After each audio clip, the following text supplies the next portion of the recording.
শাড়ি লাগবে? ওর যুক্তির কি? উইকি বিএনপি নেতা নেত্রীদের বাসায় কাজের বিটিয়া ছিল যে জানে।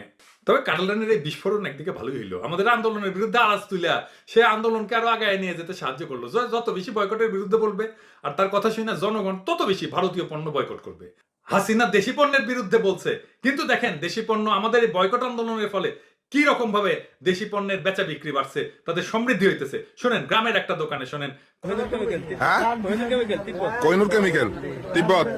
আচ্ছা আমরা একটা রোজার দিন সত্য কথা কম চাই, এই যে এটা কি তিব্বতের কোহিনুর কেমিক্যাল?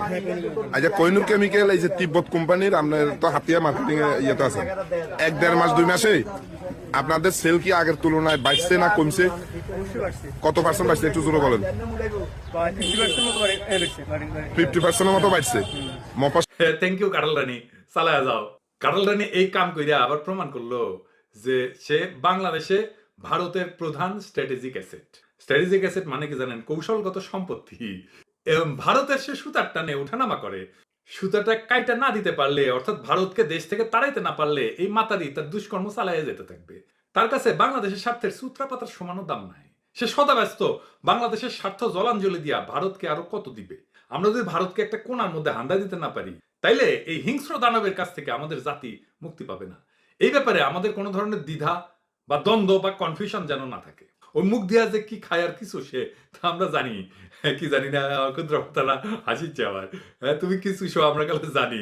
তো কাটালেন এসব গল্প কথা কেন প্রচার করতেছে? এই কারণে যে সে বাংলাদেশের জনগণকে বুঝাতে চাচ্ছে যে তার বাপ দেশের স্বাধীনতা আনছে, তাই দেশের লোককে তার শাসন মাইনা চলতে হবে। আর কাটাল রানী পাক বাহিনীর অধিকৃত সময় ঢাকা বৈশা কি করেছে না, সে খুনি ধর্ষণকারী লুটেরা পাক বাহিনীর তত্ত্বাবধানে একটা সন্তান উৎপাদন করেছে।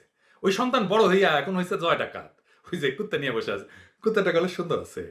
পাক বাহিনী ঠিকই কইছিল, আউর এক নমরুদ পয়দা হওয়া।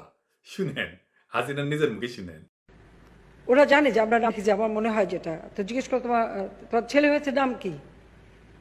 তা আমি বললাম নাম জয়। इसका मतलब क्या है? তা আমি বললাম জয় মানে জয়, জয় মানে ভিক্টরি, জয় মানে আনন্দ, জয় মানে ভিক্টরি। যখন বলছে জয় মানে ভিক্টরি তখন ওর খুব মেজাজ খারাপ হয়ে গেল।